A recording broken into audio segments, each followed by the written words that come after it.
आज हम चंपावत के देवधुरा में प्रसिद्ध माँ वाराही धाम में दर्शन करने गए थे।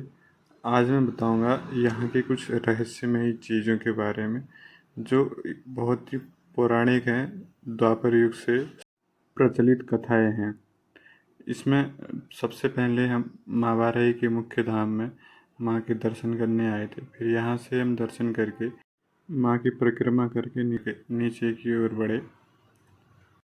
यहाँ सामने पे हमें दिखी एक अच्छा सा सुसज्जित मंदिर। हाँ, ये मंदिर गणेश जी का है। यहाँ पे हमने गणेश जी के दर्शन किए, थोड़ी यहाँ पे हमने भेंट चढ़ाई और फिर हम यहाँ से पीछे की ओर चले गए। यहाँ से दर्शन करके हम प्रसिद्ध गुफा की ओर चल पड़े। यहाँ पे अनेक प्रचलित कथाएं हैं, मान्यताएं हैं कि यह गुफा द्वापर युग से है। जब हम पांडव वनवास के लिए आए थे तो हम उस दिशा की ओर चल पड़े। यह सामने का मुख्य आने वाला द्वार।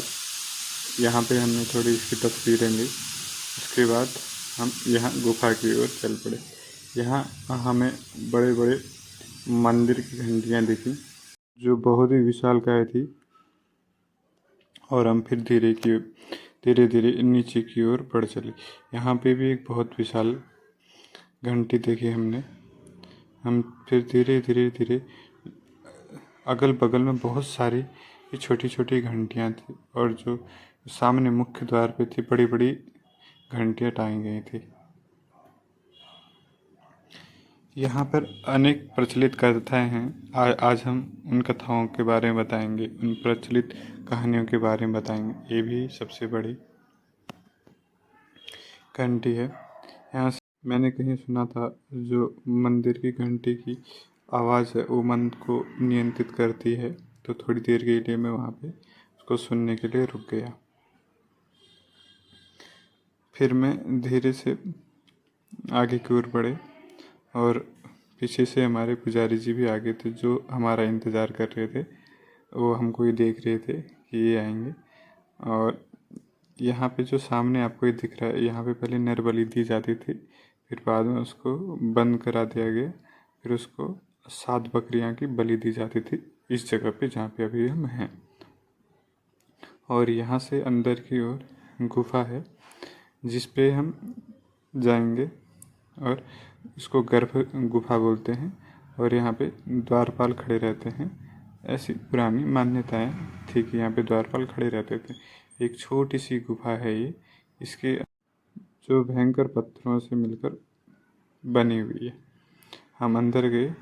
यहाँ जो आगे शक्तिपीठ लिखा है, यहाँ पे कहते थे कि जब भीम को गुस्सा आया था तो माता यहाँ पे छिपने के लिए आ गई थी, वो यहाँ पे बैठ गई थी और इस जगह पे माता ने अपने आसन लिया था। ये यहाँ की मान्यता है। उसके बाद हम, आप सच नहीं मानोगे, जब अष्टबली होती है थी तो यहाँ पे छोटे जो भैंसा होता है, भैंसा उसको वो भी चलता था इधर, लेकिन हम इधर नहीं चल पा रहे, बहुत कठिनाई होती है। यहाँ शिवलिंग है, शिवलिंग के अनेक प्रकार हैं। यहाँ से हम नीचे की ओर चल पड़े। जो पीछे गुफा दिखाई थी उस गुफा में मानव तो छोड़िए, वहाँ से एक भैंसा जब बलि दी जाती थी उसकी तो वो हमारे साथ ही आता था। वो चीज़ें हमने देखी गई हैं, लेकिन आज के समय में अगर हम इस बारे में बात करें तो थोड़ा असंभव लगता है कि वहाँ से एक भैंसा भी चल के आया होगा उस छोटी सी गुफा से। लेकिन ये बात सच है कि वहाँ से एक भैंसा और 7 बकरे आते थे जो अष्टबली के नाम से जाने जाते थे। अभी नया मकान बना है धर्मशाला के रूप में, क्योंकि यहाँ पे थोड़ा देवीधुरा का जीर्णोद्धार किया गया है। यहाँ पे भाजपा ही सरकार अभी चंपावत से जीती थी, तो यहाँ पे थोड़ा जीर्णोद्धार हुआ है, अभी और होना बाकी है। अब हम चल रहे हैं भीमशिला की ओर, जहाँ पे ये बोला जाता है कि पांडवों ने बैठ के चौसर खेला था और मान्यता है कि वहाँ पे माता ही बैठी थी। तो किसी कारणवश वहाँ पे पानी सा गिर गया था, तो पांडवों को ये गलत संदेह हो पड़ा कि माँ ने वहाँ पे थोड़ी गंदगी कर दी। तो जो मैं अभी बता रहा था पीछे कि भीम को गुस्सा आया था, माँ वहाँ पे छुपी थी, तो वही था। भीम को गुस्सा आया तो माँ वहाँ पे छिप गई थी। और हम जैसे ही यहाँ बढ़े, यहाँ पे भी कुछ लोग शायद गए हैं।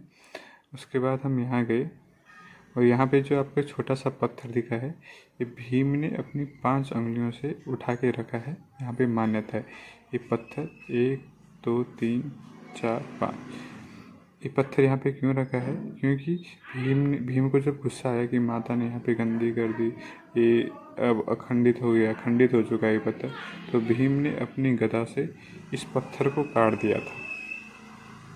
इस पत्थर को भीम ने अपनी गदा की नोक से काट दिया था। और यहाँ से नीचे की ओर पूरे गांव का पूरा अच्छा सा एक व्यू दिखता है, एक अच्छे से पहाड़ का दर्शन होता है।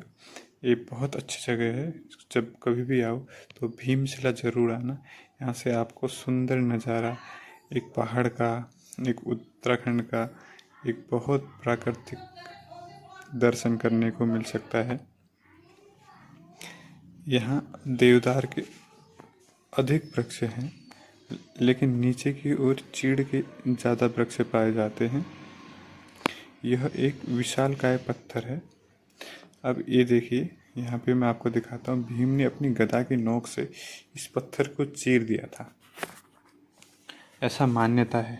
तो जब ये 2 भागों में बढ़ गया था ये पत्थर, तो इसको बचाने के लिए भीम ने अपनी 5 अंगुलियों से उठाकर एक ये छोटा सा पत्थर, जहाँ पे भी 5 अंगुलियाँ आपको मैंने दिखाई, वो 5 अंगुलियाँ से उठाकर भीम ने इस पत्थर को यहाँ पे रखा था। और जो सामने आपको ये दिख रहा है, यहाँ पे पांडव चौसर खेला करते थे। इस जगह पे चौसर खेला करते थे पांडव। और यहाँ पे बैठने के लिए था पीछे, यहाँ पे और भी बैठने के लिए थे पत्थर, जो हटा दिए गए हैं। तो फिर हम यहाँ से नीचे की ओर प्रस्थान करते। एक बार फिर आपको हम यहाँ का अच्छा सा एक व्यू दिखा दें।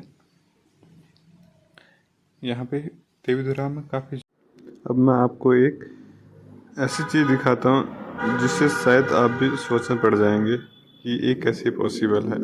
तो बात यह है कि यहाँ पे जो सामने विशालकाय पत्थर की शिलाएं हैं, वह सिर्फ एक टापू पर, सिर्फ एक छोटे से टापू पर टिकी हुई हैं, क्योंकि दूसरी साइड भी खाई है और इस साइड भी खाई है। ये सिर्फ एक छोटे से टापू पर टिके हुए हैं। यह सोचने वाली बात है कि इतने पुराने समय से, कहा जाता है कि द्वापर युग से, मतलब पहले से भी होंगे, लेकिन जो मान्यता है वो द्वापर युग से ही है। तब से ये शिलाएं यहाँ पर हैं। देखिए, 3 मंजिला इमारत के समान ये शिलाएं हैं, विशालकाय शिलाएं हैं। और आप नीचे की तरफ देख सकते हैं कि रास्ता है, उसके बाद नीचे को खाई है। जो नीचे को खाई, बहुत गहरी खाई है। और अब दूसरी चीज़ मैं दिखाता हूँ आपको। जब भी आप यहाँ आना, तो ये जो ब्लैक कलर के दिख रहे हैं अंदर, इनको रगड़ के, हाथ रगड़ के से सर पे लगाना है। कहा जाता है कि जो सर दर्दी होती है, जो सर में दर्द होता है, वो थोड़ी कम हो जाती है। ऐसा होता है एक्चुअली, थोड़ा फील हमने भी किया है। उसके बाद हम यहाँ से ऊपर की ओर चल पड़े। यहाँ का नाम अनंत वैली है।